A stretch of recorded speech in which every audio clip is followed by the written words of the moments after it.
Good morning, you guys, it's Karen and I'm here to tell you about my microblading experience, so brow microblading, and to compare it to brow tattooing, which is what I had last time. So today is Monday and I had my brows microbladed on Friday just gone, so only a couple of days ago, but I had my brows tattooed 3 years ago, so in that 3 years I've had nothing done to them at all, and there was still a little bit of colour left here where I have no hairs. There's actually no hair or barely any hair in this very inner part. So let me talk through quickly the price and how long it takes and if it's painful, and then I'll tell you how it compares to having a brow tattoo. So the price is pretty much the same. It's £250. It cost me £250 to have these microbladed. However, I think I'll be paying another £50 to have them manually shaded. So I'll talk more about that in a moment. So £300, and £300 is the cost of brow tattooing as well. It's somewhere between £250 and it can go up to £400 depending where you are. I think in London, you know, it'll be more expensive, and if you're going to somebody that's well known, etc., etc.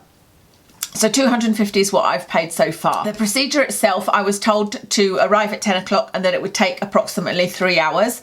It took a little bit less than that, but not much. I think I was in there for 2.5 hours.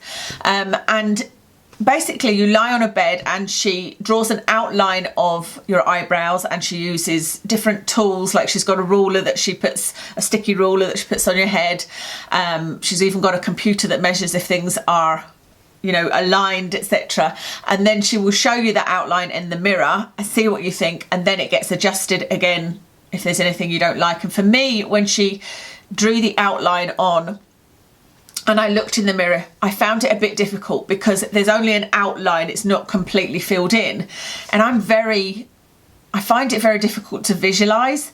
You know, like if I'm looking at a room, I can't imagine what it would look like with things in different places. I have to actually move things into the place to see it. And so for me, it was difficult because they weren't filled in, but I thought they looked a little bit thick. What she said to me though was that she works inside the lines, and so it wouldn't be as thick as the outline I could see. But like I said, I find it difficult to visualise, and I kept looking in the mirror and I think she could tell. She says, "You're a bit anxious about how thick they are, aren't you?" And I said, "Yeah, I am." And she says, "Right, we'll change it and do them a bit thinner, and we can always top them up." Sorry, that was just something falling there. We can always top them up at the follow-up appointment, because you go back in 5 to 6 weeks to you know, just touch up anything and make changes if there's something you don't like, and anything that may be patchy, address that. So she redid the outline and I thought it looked great when I looked in the mirror, and so the process began. I don't know if Gemma's process was the same as other places that do microblading. I'm sure they've all got their own way of doing it, but Gemma does the first pass of the brows with no anaesthetic, and then she puts anaesthetic on and then goes over them again. Microblading is basically scratching little cuts into your eyebrows and then putting pigment in it. So basically like tattooing, except that it's done by hand with a tiny, tiny little blade. She showed me that she was using a new blade, etc. It's very, very hygienic, and just sort of scratch little lines along the shape that she'd drawn and then putting pigment into those lines. I should say I had to fill in a huge questionnaire all about medical conditions, etc. You know, she's really very, very thorough, and her company is called Gem Precision Beauty, and she's in Edinburgh, so I'll link the website for you below. A couple of you had asked me for those details beforehand, but I didn't want to recommend somebody before I'd actually experienced the process. You know, I wanted to be able to say, yes, go to this person. I didn't want to give out details of somebody that I might then go, oh God, don't go near them, you know. And I definitely would recommend Gemma. The big question you'll have is it painful? And for me, it was a bearable pain. It isn't pain-free, but it isn't an unbearable pain by any means. And I was trying to think, what could I compare it to? And, you know, I have a lot of pain in my life, like migraines and headaches and joint pain, and I've had knee operations and whatnot. And obviously it's nothing like any of those, you know. I would have this done every day. It's a little bit more than plucking your eyebrows. It's a little bit more painful than plucking your eyebrows, but only ever so slightly.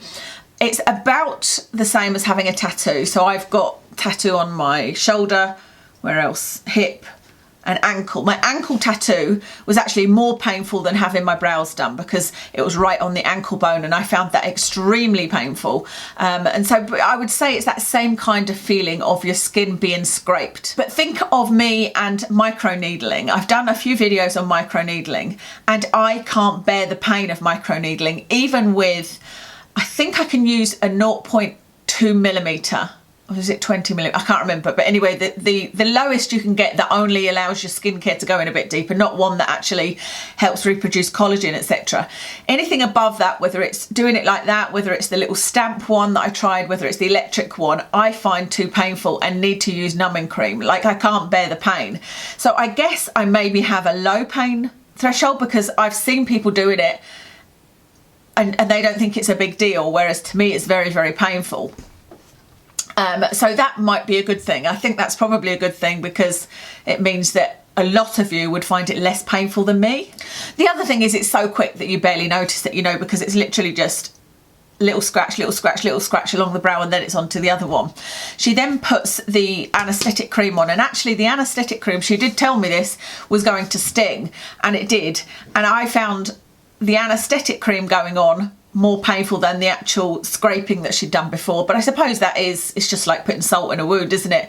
But again, it was very, very quick, and then it was numb, and then she finished the process, which was, I think, just going a little bit deeper into the little marks that she'd made and adding some more pigment to make sure it would stay in there. I couldn't feel that at all, could not feel it at all. Actually, to be honest, the most painful thing for me was my back was hurting because I was lying on my back for 2.5 hours, you know, and she allowed me to sit up. At one point I had to say, my back is really sore, I'm going to have to sit up, and that was probably the most painful part of the process for me.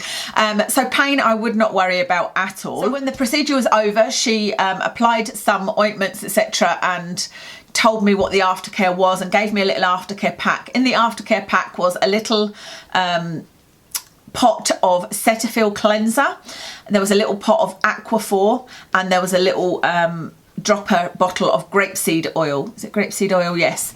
And so what she said was that for that day, so on that Friday, I had to, I think it was that Friday, yeah, that Friday, every 2 hours I had to wash the brows to take away any kind of blood. My eyebrows did bleed a lot, she said, but I couldn't see anything. They certainly weren't bleeding when I left. She'd, you know, wiped it all away, but she said, you are a bit of a bleeder.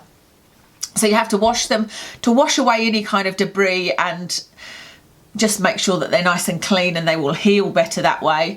Then you can go over them either with grapeseed oil or with this Aquaphor, and you have to either wash your hands every single time or use a cotton bud. I was just using a cotton bud and going over them. Then for the Friday night, I had to sleep with cellophane over my eyebrows. It's the same way as when you get a tattoo, you have to do that. And so I just put a little bit of cellophane over my eyebrows, and then I used some masking tape to tape it to my head. My husband thought it was very funny. Surprisingly, it stayed on overnight as well. Then on Saturday, day 2, was simply just applying either the grapeseed oil or the Aquaphor to my brows every 2 hours.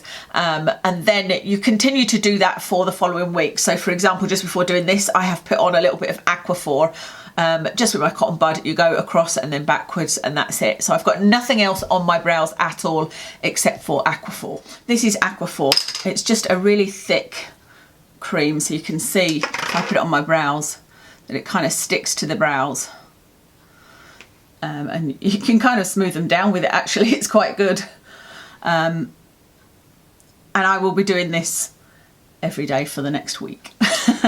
But it's not, it doesn't sting or anything like that.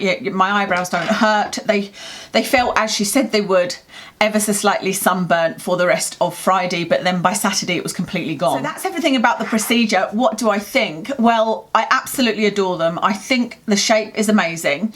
I don't know whether you can see or not, but I've actually got a tiny little bit of an arch here, and I have never had an arch in my brows. My brows are very straight, but she's put a little bit of an arch in here just by making them thicker here and thinner here. I think that's how she's done it. And then yeah, I'm not exactly sure how she's done it, but there's a bit of an arch there, and she says she can increase that arch a bit if I wanted.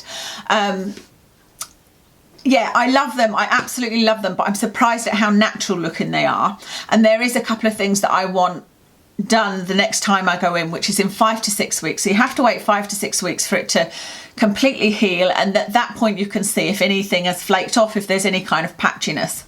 So what I want to have done is I want them a little bit thicker, and I think I should have gone with her first drawing, but like I said, it was difficult to visualize exactly what they'd look like because the lines she draws inside the lines, so it wouldn't look as it was drawn on, and also it wasn't filled in, so I couldn't really tell what it would look like. And I thought it's better to go too thin than too thick, because if they're too thick you can't take it away, and she agreed. So I'm going to have them thickened up a bit. I don't know whether she's going to thicken them by going under or over.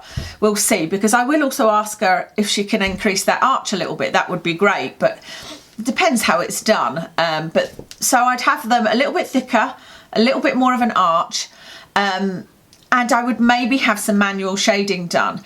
And that's because microblading is hair strokes and it's very, very natural. And so if my eyebrows were completely healed, and this was 2 weeks later, with this makeup, I would put my brows a little bit darker and I would fill them in here. There's definitely hair strokes there, but they don't look very dense. And she said that you can add manual shading to make your eyebrows look denser. I think these brows look great when I've got no makeup on. They look very, very natural. But when I've got a full face of makeup on like today, I like them just a little bit more intense and maybe a little bit darker. So manual shading is the kind of colour of your skin, you know, that's what she can put some colour into your skin, whereas the actual microblading is the hair strokes. So here, let me try and show you close up. So this is a close up obviously, and I don't know whether you'll be able to see, but here, this is all just little hair strokes. But at the top right corner, this is me being uber picky, by the way. It's not a perfect square. This side is more square, but here there's just a little bit missing in the top corner there. And that's because there's no hair there, but there's also no colour. And so I would perhaps have just the tiniest bit of shading done on this part of my brow. Although I know that this part is supposed to be lighter, you know, for natural brows, but I think I would have just a little bit of manual shading done on the brows to, like I said, make them look a little bit denser. But I'm not sure. I mean, it's only 3 days afterwards, so we shall see how I feel nearer the time. The healing time, by the way, is going to vary person to person, but it'll be about a week to 2 weeks, and these should be completely healed. But obviously the 5 to 6 weeks is just to allow a complete cycle of hair growth and, you know, for everything to kind of settle down. And so, but in 1 to 2 weeks, I should be able to put eyebrow makeup on, but I'm having my blepharoplasty done tomorrow, so it's not something I'll be really interested in for a couple of weeks anyway. Okay, so let's talk about microblading versus brow tattoo, because I was clearly very naive, and when I had my brow tattoo I actually thought I had microblading, and I even titled the video Brow Tattoo and Microblading. I've gone back in and altered that title so it just says Brow Tattoo Experience. And the difference is that there's quite a lot of difference actually. The brow tattooing is done by a machine. The microblading is done by hand, like I told you, with a small blade. Brow tattooing takes, I would say I was in there half an hour, something like that. Whereas the microblading is more like 3 hours. So it's a much more precise process. And microblading is much more artistic because the person needs to have much more skill in actually drawing as opposed to using a tattoo machine and filling in. I mean, they've still got to, you know, do the shape, etc. Nothing to do with the difference between brow tattoo and microblading, but this time I felt like I had more options with shape, and I think that's just down to Gemma. Whereas last time my brows were done, I did like them last time, by the way, but they were done straight, as are my brows. Whereas Gemma has been able to, like I said, give me that little bit of arch. The biggest difference is in the appearance. The microblading is drawing individual hair strokes. Brow tattooing is a block colour, filling in your brows basically, which can be an add-on with microblading as manual shading. They can add in, like I said, something to just make your brows look denser and to colour the skin that is underneath the hair strokes. They're both the same in terms of procedure, in that they both break the skin, but I would say that the brow tattooing was slightly less painful, slightly, because like I said, it's the microblading, it was only quick little scratches, but the anaesthetic was put on before I had the brow tattooing when I had it done. So again, it just depends on where you go and how they work. So it was slightly less painful having the brow tattooing, and it was a lot more intense. The brow tattoo, when you first come out, you look like you've got very severe brows, whereas with the microblading I was expecting to come out looking like I had intense brows, and she said that they are darker now than they will be after 5 to 6 weeks, but I don't think they look unusual at all, you know, whereas when I had the brow tattoo they looked quite, if I didn't have makeup on they looked very odd, but even with makeup on they looked very, very intense. So which method do I prefer? I would have microblading done again because it looks more natural. If I like the result after I go back at the 5-week mark, which I'm pretty confident that I will because I love her work so far, and she's more been directed by me, as in, you know, these are a little bit thin and I want them to be a little bit thicker. And with the arch, she says it can take a while to get used to having a little arch because it's a slightly different shape, because it's thicker there and then thinner there. And so I like that approach, you know, she's a bit more, she's not going to instantly give you something that you would be uncomfortable with. But I do want them a little bit, like I said, a little bit denser and a little bit more intense, especially if they're going to lighten up. I think they look great just now, and I could definitely put powder on, and, you know, I've got that base shape there to follow, but I would prefer to have them a little bit more intense even without makeup on, if that makes sense. So I think that my choice would be microblading. I would recommend microblading for you if you want to go for a more natural look, but if you are looking for intense brows, definitely go for the brow tattooing, because that's more what you get there. It's more of you know, straight lines and real sharp intense brows, whereas microblading, like I said, is more about hair strokes. If you have a low pain threshold, maybe, you know, ask how the procedure's done. I mean, you'll need to have a consultation anyway, and maybe go to somebody that uses anaesthetic from the start. I can't remember her reasons for not using anaesthetic at first. There was a very good reason and I can't remember what it was. Maybe the pigment stays better or something like that, I'm not sure. But other than that, it's just about what you prefer. And the way that I chose a salon is I got, you know, me and my spreadsheets, I got my spreadsheets out and I wrote the names of all salons, I wrote down their price, I wrote down where they were and how I could get to them. Only thing I didn't look at was availability, which is worthwhile checking, I think. And then I just simply looked at the photos and I chose the one where I liked the photo results the best. And some of them don't have photos on their website, they do on their Facebook page. So just scour the photos of the before and after and find the one that you think is how you would want your brows to look.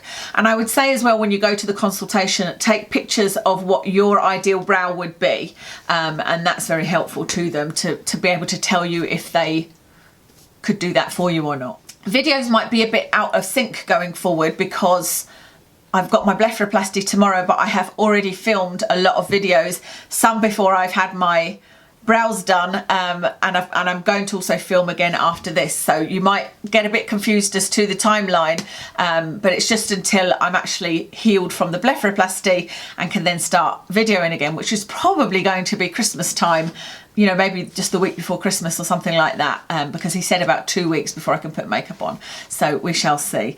So I hope this was useful to you. Let me know your experiences, or let everybody know your experiences in the comments, because that's always really, really useful. Rundown of my makeup: I've got on the Sleek Lifeproof foundation in LP04. I've got on the Morphe 25B eyeshadow palette, Clinique blush in Innocent Peach, and on my lips is the NYX liquid lipstick in Satin Sheets. That's everything. Thank you so much for watching, and I'll speak